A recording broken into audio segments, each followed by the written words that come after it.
పల్నాడు జిల్లా నర్సరావుపేటలో ఎమ్మెల్యే అభ్యర్థి అరవింద్, ఎంపీ అభ్యర్థి లావు కృష్ణదేవరాయలు ఎన్నికల ప్రచారం నిర్వహించారు. ప్రచారంలో భాగంగా మాట్లాడుతూ 5 ఏళ్లుగా వైసీపీ అవినీతికి పాల్పడుతుందని ఆరోపించారు. పవన్ అండతో, మోదీ ఆశీర్వాదంతో రాబోయేది ఉమ్మడి ప్రభుత్వమేనని తెలిపారు.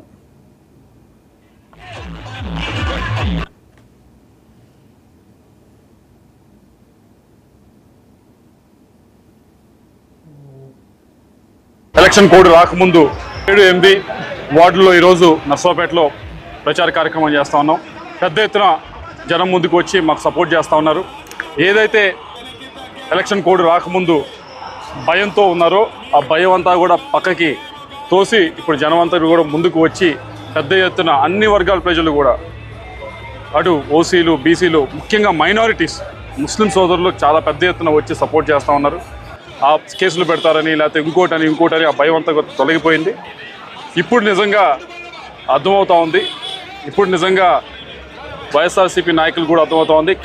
వైఎస్ఆర్సీపీ క్యాడర్ ఏ విధంగా ఎలక్షన్ వదిలేసింది, ఏ విధంగా క్యాడర్ని వదిలేస్తే జరిగే ప్రమాదాలు ఏంటి అనేది ఇప్పుడు వైఎస్ఆర్సీపీ నాయకులకి అర్థమవుతూ ఉంది. పూర్తిగా వారు ఎలక్షన్ నుంచి పక్కకు తప్పుకున్నారు క్యాడర్ అంతా కూడా. ఎందుకంటే 5 సంవత్సరాల నుంచి పట్టించుకోలేదని చెప్తా ఉన్నారు. వాళ్ళే వచ్చి ఈరోజు పార్టీలో చేరుతా ఉన్నారు, టీడీపీ పార్టీలో చేరుతా ఉన్నారు. కాబట్టి వారు వచ్చే వాళ్ళందరికీ కూడా మేము స్వాగతిస్తాము. తప్పకుండా వారికి ఇచ్చే గౌరవం తప్పకుండా ఇస్తాము. తప్పకుండా ఈ 13వ తారీఖున ఎలక్షన్, మే 13వ తారీఖున ఎలక్షన్లో తెలుగుదేశం పార్టీ గవర్నమెంట్ ఫామ్ చేసే విధంగానే ఓటింగ్ జరుగుతుంది. ఇక్కడ కూడా నర్సరావుపేటలో కూడా అరుణ్ బాబు గారు మంచి